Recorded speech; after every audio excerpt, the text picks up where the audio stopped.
Access to water is a matter of life and death. So what happens if there simply isn't enough to go around? You're watching Roundtable with me, David Foster.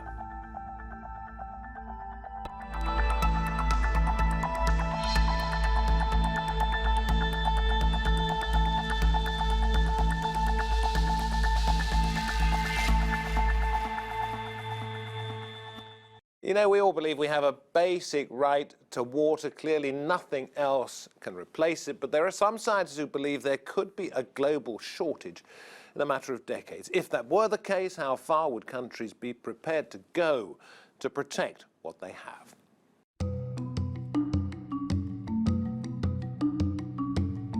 The Nile, Africa's largest river, flowing through 11 countries.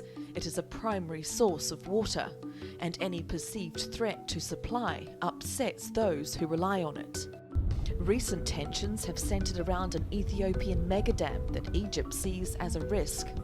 Water has shaped world geopolitics throughout history, but could it be the next source of global conflict, the new oil? While 70% of the earth is covered in water, less than 1% of it is drinkable. According to one study, between the 1950s and the year 2000, there were more than 1,800 international conflicts over water. Water supply was a major source of dispute between Syria and Israel in the 60s and was a key factor in the 1967 Six-Day War. More recently, Israel has restricted Palestine's access to the River Jordan. And India and Pakistan are embroiled in an ongoing dispute over the Indus River system. Globally, 780 million people lack access to safe drinking water, according to the United Nations.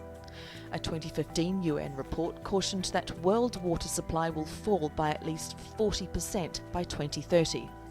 The city of Cape Town, home to 4 million people, is already dangerously close to running out of water. I think the prospect of day zero in a city of 4 million people is really frightening, because if day zero comes and nobody's prepared, there's going to be panic. The Grand Renaissance will be Africa's largest hydroelectric dam. The $4 billion project has been funded solely by Ethiopia. It has aspirations to become Africa's biggest exporter of electricity. The desert nation of Egypt depends on the river for almost all its fresh water, for its population of nearly 100 million people, and fears the dam could cripple its agricultural industry. It threatened military action in 2010, but is now said to be on better terms with Ethiopia. We must make sure that this great river never becomes an object of competition or mistrust or conflict. Fundamental to life, water is the world's most important resource. Could hydropolitics be a catalyst for serious global conflict? And could it become, as some suggest, the defining crisis of the 21st century? Very pleased to say that joining us via Skype from Delft in the Netherlands, we have Aaron Wolf, who's from the College of Earth, Ocean and Atmospheric Sciences at Oregon State University. In Geneva, we have Peter Engelke, Senior Fellow at the think tank Atlantic Council, who believes that rapid climate change could mean that water will become a cause of conflict in the future. At the round table, we have Philippe, Professor of International and Environmental Law at SOAS, part of the University of London, and Daanish Mustafa, who is the author of Water Resource Management in a Vulnerable World. Thank you very much for joining us. Dr. Mustafa, that article about a vulnerable world and water resources, you say your argument is that we now have to think in the extremes. And when it comes to water, what is the extreme? Well, one of the common mistakes made in water resources, and particularly by engineers, is to keep talking about it in terms of averages. Now, in any kind of a water production system, average doesn't matter. It should not matter, because there's a particular time that water is required, there's a particular volume that water is required, and the natural variability of surface water and also groundwater is such that to speak of averages makes absolutely no sense whatsoever. So there's already an existing problem with that. So in the future, everything that we have figured out, one thing that we can promise you with climate change. Some people say it's going to rain more, some people say it's going to be rain less, hotter, colder, whatever. But one thing I can promise you, that all the averages that you have known all the normals that you have known in the past are not going to work into the future, which means all of your engineering models, all of your predictive models are out the window. So then the choice is either you get rid of this very, very bad habit of thinking perpetually in terms of normals and averages, be it water conflict, be it water distribution, or you start thinking what are the worst case scenarios, which is, by the way, we are hardwired to think like that, we humans most of the times. And what do we have to do? How do we have to change to make sure that if that something bad happens, we're still standing? And did you come to any conclusion? I came to many conclusions. Okay, but with regard to the last point you made about the extremes and how do we manage them? See, what I find more troubling are the extremes that humans are willing to indulge in. I mean, I come from a country called Pakistan, which is the largest exporter of virtual water in the world. And yet it continues to be saying that, oh my God, we are water scarce, we are water scarce. Everywhere I have been to in the world, countries say we are water scarce, and yet you find that they're exporting tomatoes. So the first extreme that bothers me the most is the human greed and the ability to misuse water. The biophysical scarcity of water or variation in water doesn't scare me as much. We can deal with that. It is the human systems that insist upon having golf courses in the middle of the desert. It's the human systems that want to have swimming pools in the middle of the desert. It's the human systems that want to have sugarcane in the middle of the desert. That's what scares me. And those are the extremes that we need to worry about. Aaron, you're a geographer. Given what we just heard from Daanish here and his reference to human greed, is there enough water to go around? Well, there could be. I think it depends on two limitations. One is political will and the other is resources. So if you look at basins that literally have run out of water, countries like Israel or Australia or Singapore literally ran out of water in the last decade or so. And what happens, Daanish referred to a term virtual water, where people ship water both into a country or out of a country through their trade, through their goods and services. That's how people deal with limitations if they can. If they have the resources, then you do what Israel's done. They stop growing the things that Daanish was talking about in the desert, and they start importing food. If you don't have those kinds of resources in a lot of the developing world, then the alternatives are disease, illness, death, destruction of ecosystems. And so I don't think it's a question of whether we have enough, it's whether we have the will to implement the technology and the policies that we need to do to make sure we have enough. Peter, what do you make of what you heard so far? Well, I think I would agree generally with everything that's been said so far, in particular on a couple of points. One is that ecologically speaking, the future will look different than the past. I think Daanish is absolutely right that climate change is an enormous driver on the supply side for water around the world, and that we have great reason to be very concerned about changes to water systems pretty much everywhere. Of course, there's going to be great variability depending on which part of the world you look at. At the same time, on the demand side, in a great many parts of the world, you're also getting a rise in demand for water. So those two things in conjunction with one another suggest a future that will look very different from the past. At the very same time, the question is whether or not the past, in terms of human activities vis-a-vis water, and here we're talking human activities when it comes to conflict in water, will continue in that future or not. And I think that is the open question that everyone is concerned about. In the past, at least on an interstate level, there has been little in the way of violent conflict between nation states. The historical record bears that out. Aaron's work is demonstrated that proposition. But in the future, will that continue to hold? And I think that's what has everyone worried, both on an interstate level and probably even more importantly, really at the subnational and transnational levels, where you get water feeding into questions of fragility and insecurity within societies and across societies. Yeah, I'm going to bring in Philippe at this particular point, because one of the areas that you've specialised in is the Indus Water Treaty. With regard to India and Pakistan, it's been in place, for 58 years. 58 years now. As has been pointed out, no conflict so far between two countries that have been to war at least twice, and that occasion had innumerable skirmishes.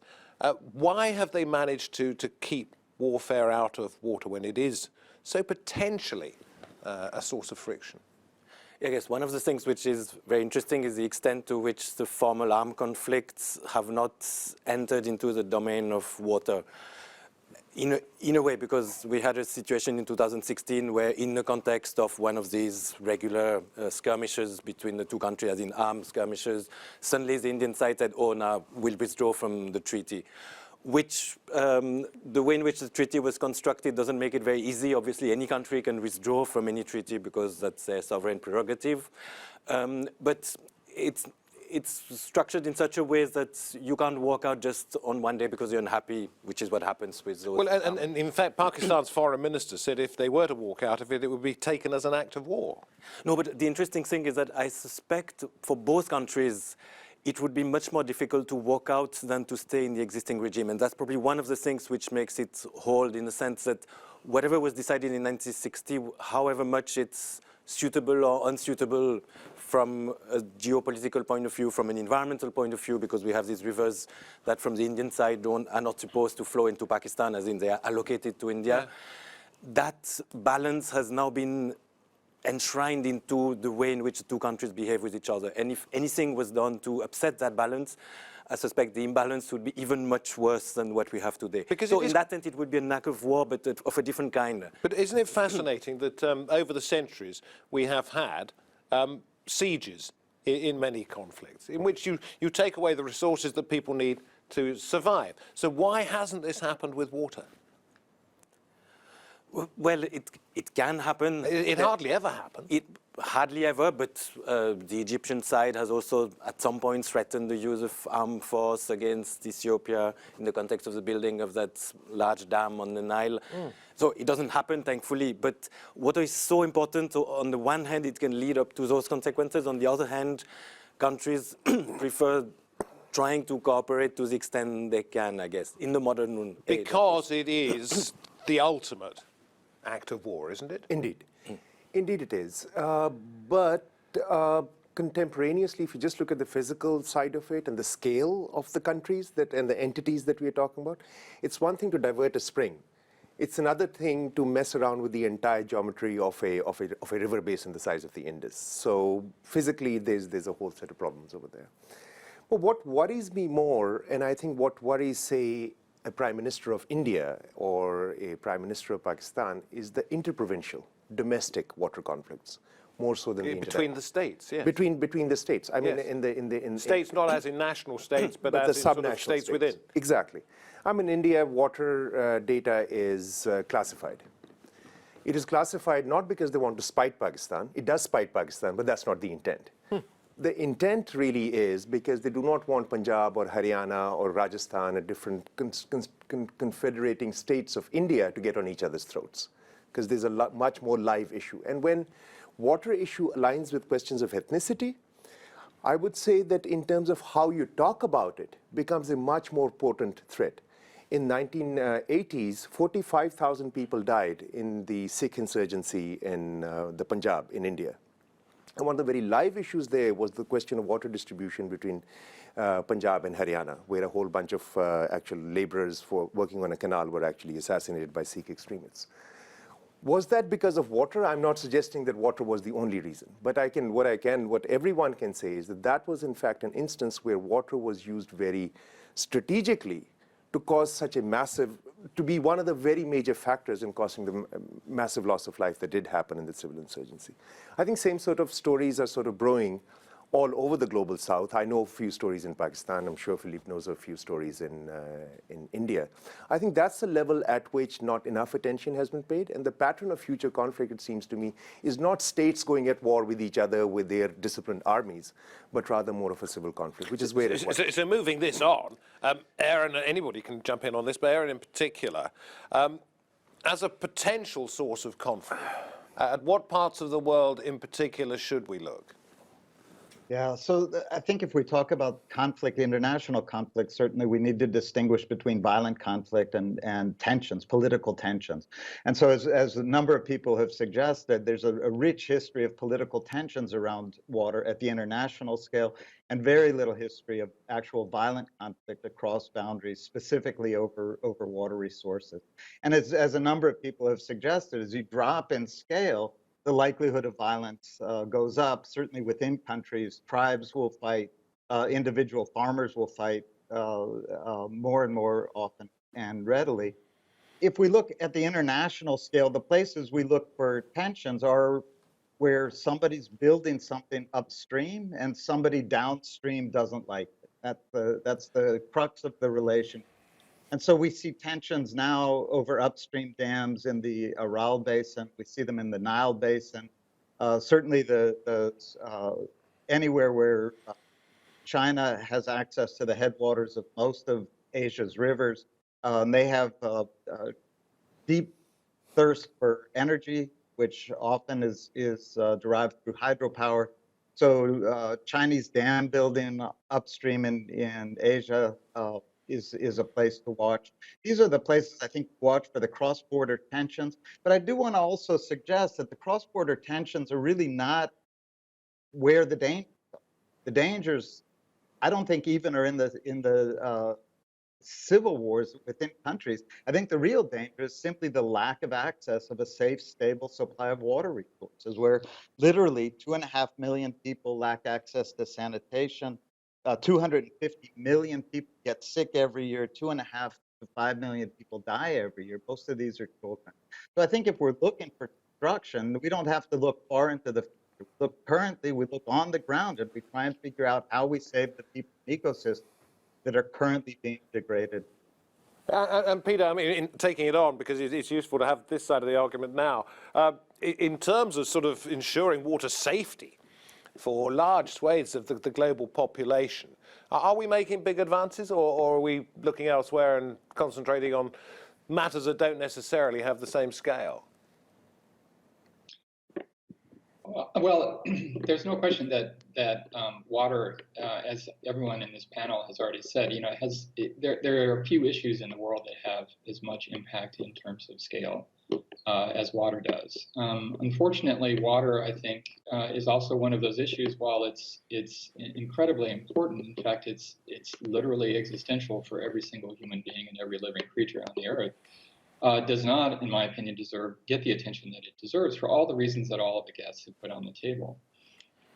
So really, I'm of two minds of this. I mean, at first, I think that in terms of interstate conflict, I'm generally in agreement that I think that the risk of an interstate conflict is relatively low, although that's also the same kind of topic that tends to get the greatest media attention, the water wars hypothesis. The greater risk, I think, is what's been echoed already around the table, which is this chronic, massively scaled problem that sits at the intersection of human development, poverty and wealth issues, infrastructure questions, those sorts of issues that deserves much greater attention, because the potential for chronic levels of violence at the local level, up to the transnational and ultimately pressuring up into the international system, the potential for all of that is so high. And we've got a time problem on our hands, which is that the future is going to be much more difficult to manage than the present is, because of, as I said before, climate on the one hand and rising demand on the other. So really, I agree that at this intersection between rising demand, scarce or insecure supplies, and poor governance, frankly, is where we need to be worried, both within countries and across them as well. I wonder, I don't know, this is not necessarily any particular person's area of expertise, but what is it, 97% of the world's water is in our oceans, only 3% is elsewhere, in other words, perhaps drinkable. Why aren't we concentrating more on sort of making water available to all, in terms of desalination or other means? No, after you. Philippe. Okay, one of the things is that emphasis on physical water scarcity that we've had for the past few decades is a problem in itself. Okay, it's only 3%, that's fine, but at the end of the day, when you started with the right to water, to fulfill the right to water of everyone for the time being, we don't have physical scarcity. Okay, in certain specific places, yes, but not globally. So there's a lot which is also in terms of economic access to water and the kind of barriers that have been put to accessing waters through the concept of affordability, for instance. So there is a lot that can be done within the existing availability of water. It's difficult to transport water, though, isn't it?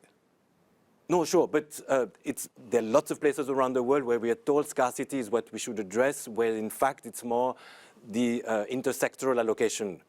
What do you give to which sector, and the extent to which people are deprived, not because there is no water actually next door, but because they don't have access to that water. So it's not the case everywhere. Obviously, there are as many situations as there are places around the world.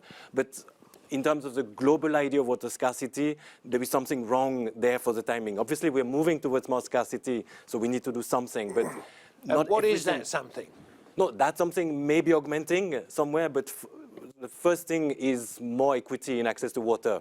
So if you're asking this way, it's not in technological solutions as far as I'm concerned. And is that something that should be done on an international level rather than a single state level? Let me put it to you this way. Every time people say, are you afraid of climate change? I say, I'm absolutely not. It's like, why not? Well, because nothing's going to happen to me. I'm well-to-do. I'm fine. Only the poor people are going to suffer from it. And turns out poor people are already suffering. To answer your question, when you're looking at cities in the arid regions, for example, did you know that 70 to 80% of water in municipal water is actually devoted to landscaping? Did you know if Israel is saying we've run out of water and it can show me that there are no lawns in Tel Aviv, then I will believe it. Or in Yemen, or in Pakistan. When Philippe is talking about equity, what one is saying is that if 90% of the water is appropriated in municipal areas, for example, of the global south and global north by the elites to maintain their lawns, and then the poor people who at times, in Mexico City, poor people are paying 50 to 100 times more than the richest people. In Karachi, I know for a fact that 80% of the people who live in shanty towns are paying 10 to 50 times more than the richest people for water.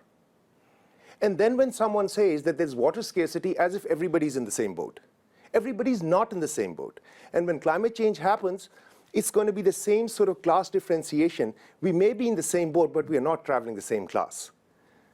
And the third class people are going to drown, and the first class people are going to get the lifeboat. One of you, I couldn't see who it was, wanted to jump in. Sure. I mean, if I could just weigh in a bit on sort of the question of technology and also this question of equity. I mean, I think that, first of all, there are important technologies that are here already, that are evolving all the time. Desalination is one of them. Other types of technologies, for example, in the irrigation space, and they simply aren't scaled well enough to make a big difference in a great many places around the world. And there are a lot of reasons for that.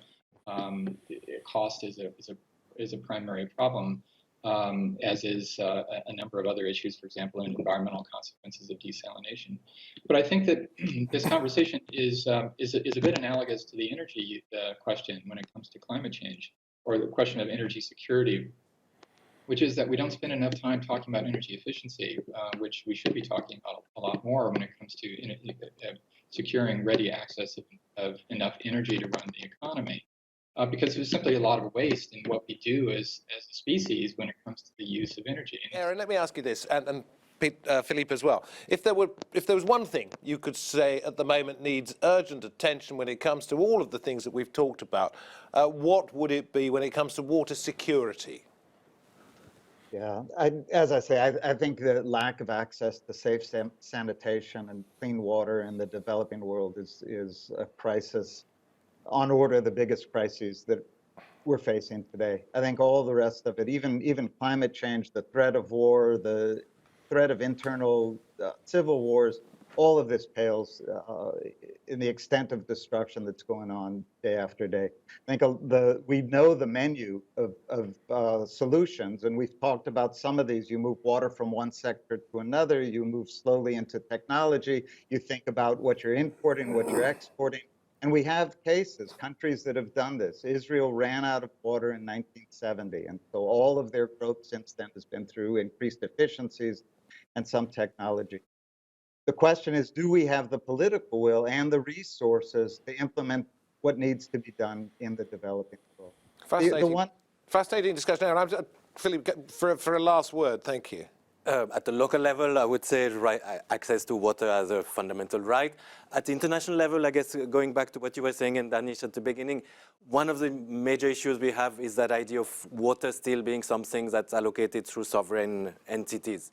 We need to be able to conceive water as something that's global and that needs to be looked at as, in terms of the global water cycle, climate change, and global environmental change. And we're far from that. Thank you very much indeed to all of you for contributing to today's roundtable. I think what I've taken out of it, and I hope is the same for the people who've been watching this either online or on their TV sets, is that it's not so much about a scarcity of water, it's about a scarcity of supply to those that need it the most, both in terms of cultivation, but in terms of their daily lives, living properly in this world.